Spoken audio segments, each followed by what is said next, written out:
பலாப்பழம் ரொம்ப டேஸ்டா இருக்குன்னு வாங்கி சாப்பிட்டுக்கிட்டே இருக்கீங்களா? அப்போ உங்களுக்கு உத்தரவாதம் இல்ல. முக்கணிகளில் ஒன்றுதான் பலாப்பழம். மே மாதம் பலாப்பழம் அதிகமாக கிடைக்கும். ஏனென்றால் இந்த மாதத்தில் தான் பலாப்பழம் சீசன் அதிகமாக இருக்கும். பன்ருட்டி பலாப்பழம் என்றால் மிகவும் ஃபேமஸ். பலாப்பழம் மிகவும் இனிப்பாக இருக்கும். வெளியில் கரடு முரடாக இருந்தாலும் அதன் பழம் மிகவும் சுவையாக இருக்கும். பலாப்பழத்தை உரிப்பதற்கு மிகவும் கடினமாகத்தான் இருக்கும். ஆனால் அதை உரித்து சாப்பிட்டால் மிகவும் ருசியாக இருக்கும். பலாப்பழத்தை மையமாக கொண்டு பலாப்பழ சிப்ஸ், பலாப்பழ கேசரி, பலாப்பழ அல்வா, பலாப்பழத்தில் ஐஸ்கிரீம் என்று பல வகை உள்ளது. தற்போதெல்லாம் யூடியூபில் வீடியோ பார்த்தாலே குக்கிங் சேனல்களில் எல்லாம் பலாப்பழத்தை வைத்துதான் அதிகமான வீடியோக்கள் வருகிறது. இதை பார்த்து நாமும் பலாப்பழம் வைத்து இவ்வளவு செய்யலாமா என்று வீட்டில் நாள்தோறும் ஒவ்வொன்றை செய்து சாப்பிட்டுக் கொண்டிருக்கிறோம்.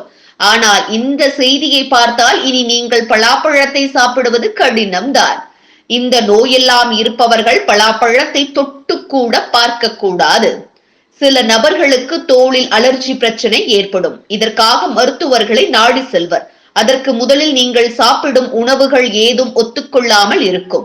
அதனால் அதனை முதலில் அறிந்து கொள்ள வேண்டும். தோலில் அலர்ஜி பிரச்சனை இருப்பவர்கள் பலாப்பழத்தை சாப்பிடக்கூடாது. ஏனென்றால் இது உங்களின் அழற்சி பிரச்சனையை அதிகப்படுத்தும். இரத்தத்தில் ஏதும் பிரச்சனை இருப்பவர்கள் பலாப்பழம் சாப்பிடுவதை தவிர்க்க வேண்டும். நீங்கள் பலாப்பழம் சாப்பிடுவதன் மூலம் உங்களின் இரத்த பிரச்சனை அதிகரிக்க கூடும். அறுவை சிகிச்சை செய்தவர்களுக்கு உணவு முறைகளை பார்த்து கொடுப்பார்கள். இதன் மூலம் காயம் அதிகமாகிவிடக் கூடாது என்பதற்காக. அப்படி இருக்கும் போது பலாப்பழம் சாப்பிடுவதை தவிர்க்க வேண்டும்.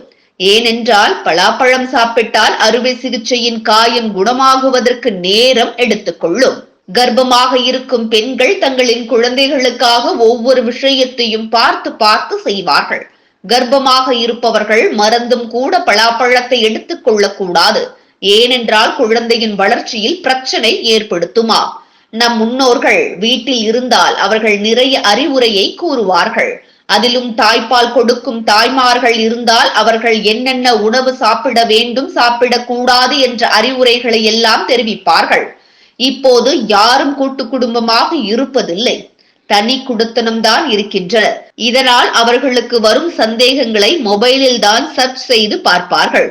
தாய்ப்பால் கொடுப்பவர்கள் பலாப்பழம் சாப்பிடுவதை தவிர்க்க வேண்டும். இது குழந்தைக்கு வயிறு சம்பந்தப்பட்ட பிரச்சனையை ஏற்படுத்தும். சிறுநீரக பிரச்சனை இருப்பவர்கள் பலாப்பழம் சாப்பிடுவதை தவிர்க்க வேண்டும். இந்த பிரச்சனையோடு பலாப்பழத்தை சாப்பிடுவதன் மூலம் உங்களின் பிரச்சனை மேலும் அதிகமாகும். அதனால் இனிமே சீசனுக்கு சீசன் பழங்கள் கிடைக்கிறது, பழங்களை சாப்பிட்டாலே உடம்புக்கு நல்லதுதான் என்று நம்பி அனைத்து பழங்களையும் உண்ணக்கூடாது.